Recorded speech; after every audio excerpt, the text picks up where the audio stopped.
ಶ್ರೀ ನರೇಂದ್ರ ಮೋದಿ ಅವರು ಭಾರತದ ಪ್ರಧಾನಿಯಾಗಿ 12 ವರ್ಷಗಳನ್ನು ಪೂರೈಸಿದ್ದಾರೆ ಮತ್ತು ದೇಶದ ಅತ್ಯಂತ ಹೆಚ್ಚು ಕಾಲ ಸೇವೆ ಸಲ್ಲಿಸಿದ ಎರಡನೇ ಪ್ರಧಾನಿ ಎಂಬ ಹೆಗ್ಗಳಿಕೆಗೆ ಪಾತ್ರರಾಗಿದ್ದಾರೆ. ಈ ಐತಿಹಾಸಿಕ ಮೈಲಿಗಲ್ಲಿನ ಸಂದರ್ಭದಲ್ಲಿ ಗೋವಿಂದರಾಜನಗರ ಕ್ಷೇತ್ರದ ಜನಪ್ರಿಯ ನಾಯಕರು ಹಾಗೂ ಬಿಜೆಪಿ ಬೆಂಗಳೂರು ದಕ್ಷಿಣ ಜಿಲ್ಲಾ ಉಪಾಧ್ಯಕ್ಷರಾದ ಶ್ರೀ ಕೆ. ಉಮೇಶ್ ಶೆಟ್ಟಿ ಅವರ ನೇತೃತ್ವದಲ್ಲಿ ಪ್ರಧಾನಿಯವರ ಸಮರ್ಥ ಆಡಳಿತ ಮತ್ತು ನಾಯಕತ್ವಕ್ಕೆ ವಿಶೇಷ ಅಭಿನಂದನೆಗಳನ್ನು ಸಲ್ಲಿಸಲಾಗಿದೆ. ನರೇಂದ್ರ ದಾಮೋದರ್ ಮೋದಿ ಬಿಜೆಪಿ ಕಾರ್ಯಕರ್ತರು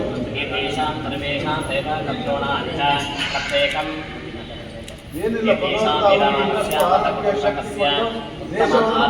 ಭಾಗ್ಯ ಪ್ರಾಪ್ತಿ ದ್ವಾರ ಸಕಲ ಸೌಭಾಗ್ಯಾಭಿವೃದ್ಧ್ಯರ್ಥಂ ಉತ್ತಮ ಆರೋಗ್ಯ ಭಾಗ್ಯ ಪ್ರಾಪ್ತಿ ದ್ವಾರ ಸಕಾಲ ಪರಿಪೂರ್ಣ ಆದೇಶಾರ್ಥಂ ರಾಜಾನಮಾಸ್ಯಾಮಿ ಧನಜನ ವಶೀಕರಣಾರ್ಥಂ ಇಷ್ಟಾರ್ಥವಲಸಿದ್ಧ್ಯರ್ಥಂ ಸರ್ವಕಾಲೇಶು ನಿರ್ವಿಗತಸಿದ್ಧ್ಯರ್ಥಂ ದೇವತಾ ಶ್ರೀದೌರ್ಧ್ಯಾನಾಧಿಪದಾರಪೂಜಾಖ್ಯಂ ಕರ್ಮ ಆಚಾರ್ಯಮುಖೇನ ಚಾರಯಿಷ್ಯೆ.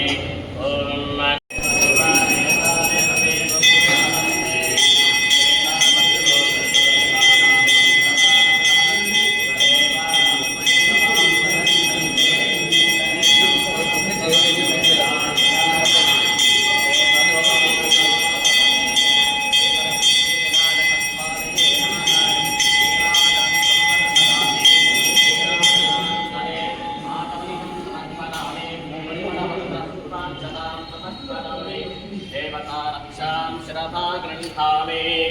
ओम अस्मे दत्ता देहना सत्पदाहवत्तहत्येवनहोनो अजोषाः यस्यं तदेतु तदेधाय समीवचातमीने आपस्तमस्य देवगीतास्ते कुर्वन्तु देशनमेवास्मै करोति सत्त्वमायुरेगी समवृत्तं राजस्थो देशजमानेन सत्तम् प्रजान् पुष्टिं भ्रोतिमस्मादधत्तं दीर्घादत्तादप्रतिरतन्न आयुः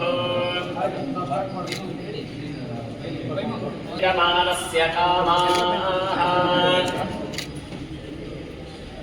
ನಮ್ಮ ದೇಶದ ನೆಚ್ಚಿನ ಪ್ರಧಾನಮಂತ್ರಿ ನರೇಂದ್ರ ಮೋದಿಜಿಯವರಿಗೆ ಶುಭವನ್ನು ಹಾರೈಸ್ತಾ ಇದ್ದಾರೆ. ತಮಗೆಲ್ಲರಿಗೂ ಗೊತ್ತಿದೆ, ಸ್ವತಂತ್ರ ಭಾರತದ ನಂತರ ನೆಹರೂರವರು ಮಾಡ್ಕೊಂಡು ಅತಿ ಹೆಚ್ಚು ದಿನ ಇದ್ದರು. ತದನಂತರ ಇಂದಿರಾ ಗಾಂಧಿ ಅವರು ಎರಡೂ ದಾಖಲೆಗಳನ್ನು ಒಬ್ಬ ಚುನಾಯಿತ ಪ್ರತಿನಿಧಿಯಾಗಿ ರೀತಿಯಲ್ಲಿ ನಂತರ 13ನೇ ವರ್ಷಕ್ಕೆ ಪಾದಾರ್ಪಣೆ ಮಾಡ್ತಾ ಇರುವ ಈ ಸುಸಂದರ್ಭದಲ್ಲಿ ನಮ್ಮ ದೇಶದ ನೆಚ್ಚಿನ ಪ್ರಧಾನಮಂತ್ರಿಯವರ ಹೆಸರಿನಲ್ಲಿ ಇಡೀ ದೇಶದಲ್ಲಿ ಇವತ್ತು ನಾವು ಪೂಜೆಯನ್ನು ಮಾಡ್ತಾ ಇದ್ದೇವೆ.